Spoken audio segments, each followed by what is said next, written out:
Good Monday afternoon. That's you. This is Dr. Turner for Legal and Ethical Issues. I wanted to take a few moments to talk to you about some critical ethical issues. These are listed on your syllabus, but consider this a brief lecture on these items. First of all, the counselor must always avoid doing harm. This is called the principle of beneficence versus malfeasance.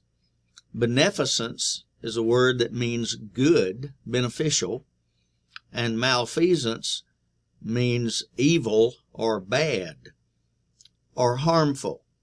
And so the counselor must make sure that he or she does no harm to the client.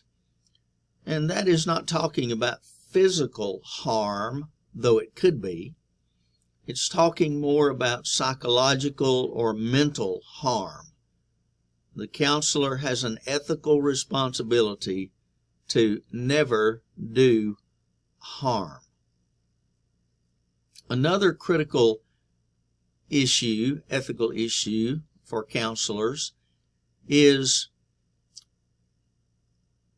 the need to avoid imposing your personal values on your clients. Everyone has values. Our values are the things that are important to us. I value family. I value work.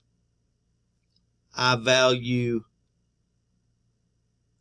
personal responsibility. I value spirituality. Those are some things that I value, but I have no right to impose my values on a client. I may have personal opinions and personal viewpoints that are important to me, but they don't necessarily belong to anyone else. And so I must leave my values at the door, in one sense, when I am counseling with a client. I must be sure that I do not impose my values on the client or try to convince the client of my position. That is not the job of the counselor. Thirdly, the counselor must understand that it is a critical issue to avoid any kind of sexual or other intimate relationship with clients. As a matter of fact, the ACA Code of Ethics, which you have looked at, I think, says that a counselor cannot interact socially with a client or date a client for 5 years after they have ended the counseling relationship. To enter into a personal relationship with a client violates the principle of dual relationships. Then you would have more than one relationship.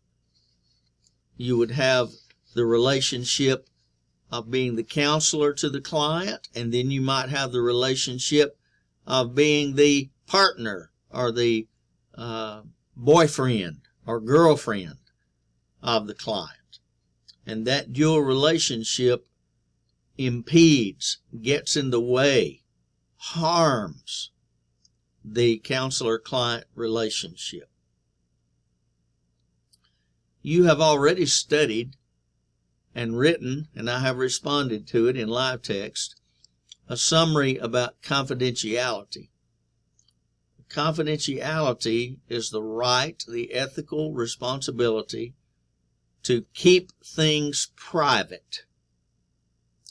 The things that are disclosed in the counseling relationship are to remain private unless there is a compelling or legal reason to break that privacy, confidentiality.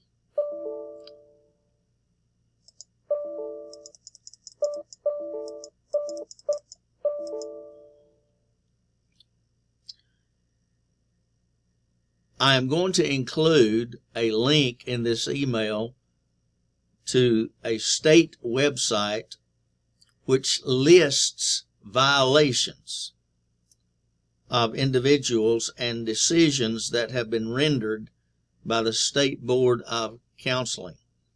And I want you to survey that link and those decisions and categorize it. Count how many violations are in each category. For example, if there is a financial mismanagement, a problem with money, someone has committed fraud, then list that and see what are the largest violations of ethical concerns and legal matters among counselors. And that will be an assignment, and I will post that in live text.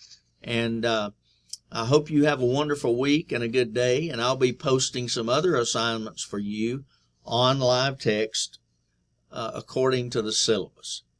So I hope things are going well and that you're being safe.